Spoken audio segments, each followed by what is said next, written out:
So, in order to really understand the relationship of Satan and magic, we need to go deeper into the history of Satan using magic and the role of Harut and Marut.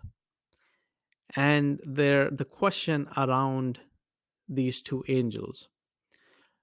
So this story is mentioned in verse 102 of Surah Al-Baqarah, and the translation says, "And they followed what the devils or shayateen had recited during the reign of Solomon.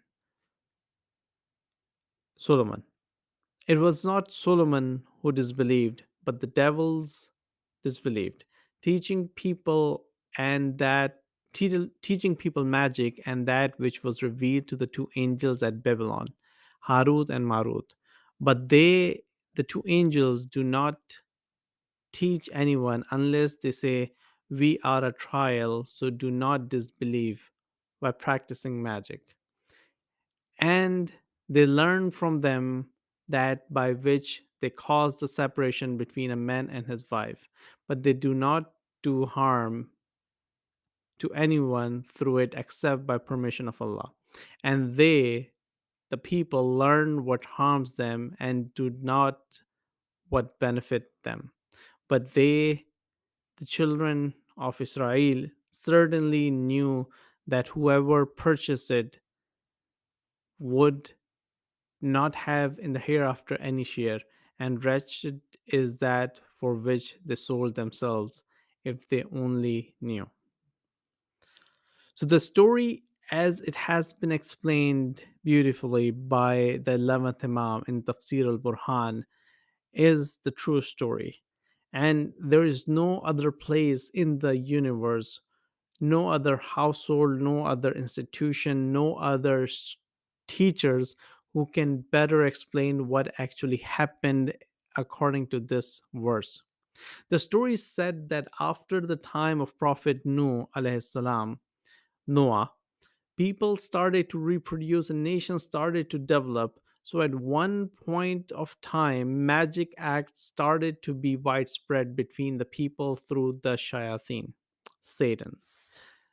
The Satan used to widespread this magic craft and magic work between people, and people started to suffer a lot from the evil effect of this magic. So they went and complained to the prophet of their time many years after Prophet Nuh. The prophet of the time was asked about the harmful effects of this magic tricks and magic work, so that people so that the prophet complained to Allah and asked the help of Allah subhanahu wa ta'ala. How can they get rid of that? Then Allah sent two angels, Harut and Marut. They came to the prophet. They didn't come to the people. They came to the prophet and they taught him all the sciences, because this is a science. It can be called the science of magic, science of Sahar or Saharology. It is a science like astronomy, microbiology, nuclear studies, or any other sciences. So it was a science, and these two angels descended by the order of Allah to Prophet of the time, and they explained to him what this saharology is all about, what this tricks is all about, and how to work with them, how it happens, and what is the antidote for the evil acts, this magic act. What is the treatment, how we resolve it, how we can stand against it. And so they give him how and what is the treatment.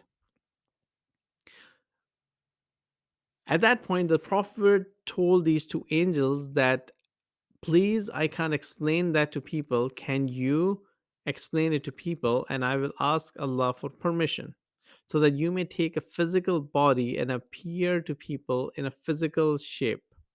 As a side note, I just want to highlight that we know that angels can take physical body shapes, because we know that Angel Jibreel used to come to the prophet in the form of a human, and also angel used to come to Mary, Maryam, by the order of Allah in the form of a human. Then Allah gave permission, and these two angels took the physical form of a human, and they started to teach the people directly this science. We can call again For this example, the science of Sahrology or magicology. They started to explain it to people how to do that and what is the effect and how can you protect oneself from this magic effect. But of course, because of the evil tendencies of the people, they started to focus more on the evil aspects of the science, not concentrating on the good aspects of how to prevent it. And that's why the two angels warned the people every time they taught, gave lectures or lessons. They explained that they were a test, a fitna, a test from Allah. He had sent the science as a test, like all other sciences. All sciences are a test. If you use it in a good way, it becomes a blessing. If you use it in an evil way, it becomes a disaster, like the atomic sciences, nuclear sciences, microbiology, and others. A microbiology scientist might discover, for example, how a new organism works, how it causes a disease, how it can be widespread, and then they can also describe how we can protect against this microorganism through vaccination, through antibiotics, etc. How we can treat this infection with these microbes or germs, these viruses. But what do people do with this knowledge? In some parts, they use it for good, but they are also used for biological warfare. They start to develop this bacteria in the labs and then mutate it over time so that it becomes a dangerous virus that spreads quickly throughout the world, and they start to use it in biological warfares. So the science here, it becomes like a test from Allah. The same applied to Harut and Marut.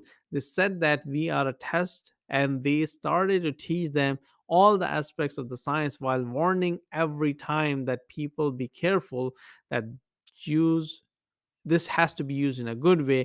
Use it to protect yourself and do not cause harm or use it for evil purposes. And they warn them, if you do so in the evil way, that's the kind of kufr that you are making against Allah subhanahu wa ta'ala. We're going to continue this discussion in the next chapter, next podcast, where we're going to talk about the permission and will of Allah in relationship to the magic and satanic influences.